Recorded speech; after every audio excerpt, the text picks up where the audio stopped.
Have you ever noticed how we just assume tomorrow will be a lot like today? For most of human history, that's exactly what people did. They didn't expect their world to collapse. They expected progress to keep rolling, the systems they relied on to hold strong, and life to carry on. Stability feels natural, almost like a default setting for reality, but that feeling only lasts until the moment it vanishes. This deep-seated expectation, this belief in continuity, is one of the most powerful and dangerous illusions we live with. This illusion has a name. Psychologists call it the continuity bias. Our brains are wired to prefer smooth, predictable lines over sharp, sudden breaks. It's a mental shortcut that tells us if something worked yesterday and the day before, it will probably work tomorrow too. Stability feels safe, while uncertainty feels threatening, even when the warning signs of a coming storm are right in front of our faces. Now, this bias doesn't come from being unintelligent. It's a survival mechanism. After all, most days are normal. Most systems do persist. Most bridges do hold. It's an efficient way to navigate the world without constantly being paralyzed by anxiety. The problem is, history isn't written during the long, boring stretches of normalcy. History is defined by the moments when that continuity shatters. The quiet belief that things will stay the same is the very thing that makes us so vulnerable when they suddenly don't. Let's travel back in time to Europe, just before 1914. It was an era that felt, to many, like the peak of civilization. They called it the Belle Epoque, the beautiful era. Cities like Paris, London, and Vienna were booming. Global trade was expanding at an incredible rate, connecting distant corners of the world. Technology was transforming daily life, with new inventions appearing constantly. An intricate web of railways crossed the continent, and banking systems were so deeply intertwined that it seemed unthinkable to break them. Many influential thinkers, writers, and politicians genuinely believed that a major war between the great powers of Europe was impossible. Not because there weren't tensions, there were plenty, but because war seemed utterly irrational. Why would anyone want to destroy a system that was making everyone more prosperous? It would be like setting fire to your own house. Newspapers were filled with discussions of diplomacy and international conferences. Investors were making plans that stretched decades into the future. Families raised their children with the expectation that peace would continue indefinitely. But they made a critical mistake. They mistook stability for permanence. They assumed the peaceful, interconnected world they knew was a fixed state of being, not a fragile, temporary condition. And then, in the summer of 1914, it all came crashing down. The assassination of an archduke lit a fuse that detonated the entire system. Assumptions were shattered overnight. Borders that seemed permanent were redrawn. Empires that had stood for centuries collapsed into dust. And millions of people died in the trenches of a war more brutal than anyone could have imagined. The shock wasn't just the war itself. It was how completely unexpected it felt to the people living through it.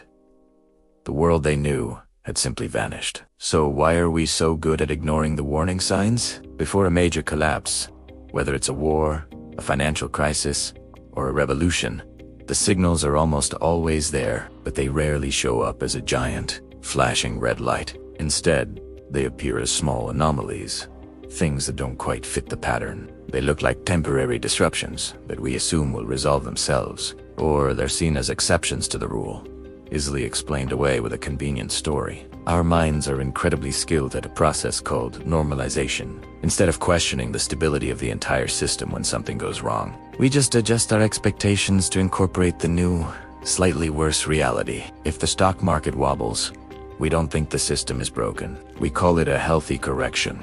If politics become increasingly polarized and unstable, we dismiss it as just political noise. If national debt balloons to unprecedented levels, we assume that future economic growth will somehow take care of it. This continuity bias acts like a filter, turning clear warnings into fuzzy background static that's easy to ignore. We keep telling ourselves that everything is fundamentally fine, right up until the moment it isn't. Now let's jump forward almost a century, to the world before the 2008 financial crisis. The pattern repeated itself with chilling similarity. In the early 2000s, global finance seemed to have reached a new level of sophistication. Risk, we were told, had been tamed. It was mathematically modeled, sliced up, and distributed across the global system. Markets were believed to be efficient and self. The sheer complexity of the financial instruments being created was mistaken for strength and control. It felt like we had built a system that was too smart to fail. Economic growth felt permanent. It was a widely held belief that housing prices only ever went up, and the biggest banks and institutions were considered too big to fail or too interconnected to fail, meaning that the system itself would protect them. Of course, many experts acknowledged there were risks. They could see the housing bubble, the risky lending practices, the complex derivatives, but the overwhelming belief was that the system was robust enough to absorb any shocks. Then, the collapse came, and it spread with a speed and ferocity that no one's models had predicted. Confidence, the invisible glue holding the whole thing together, evaporated in an instant. Liquidity, the lifeblood of the market, dried up. Trust, the foundation of all finance, disappeared. The real surprise wasn't that the system had weaknesses. The surprise was how many people, from experts to ordinary homeowners, had believed those weaknesses didn't matter. So why do we do this? Why do humans cling so tightly to the expectation of stability? It's because, on a deep psychological level, we need to.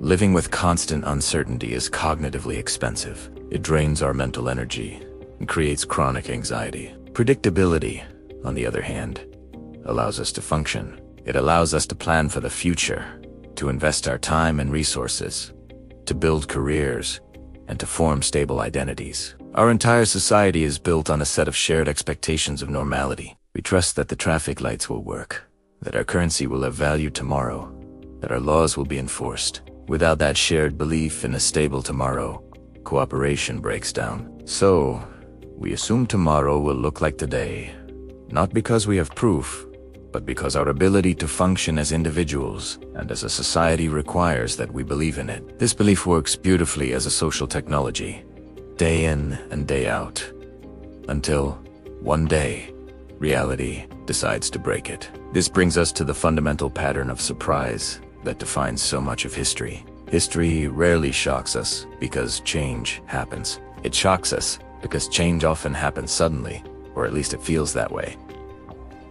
Revolutions don't seem to brew, they seem to explode.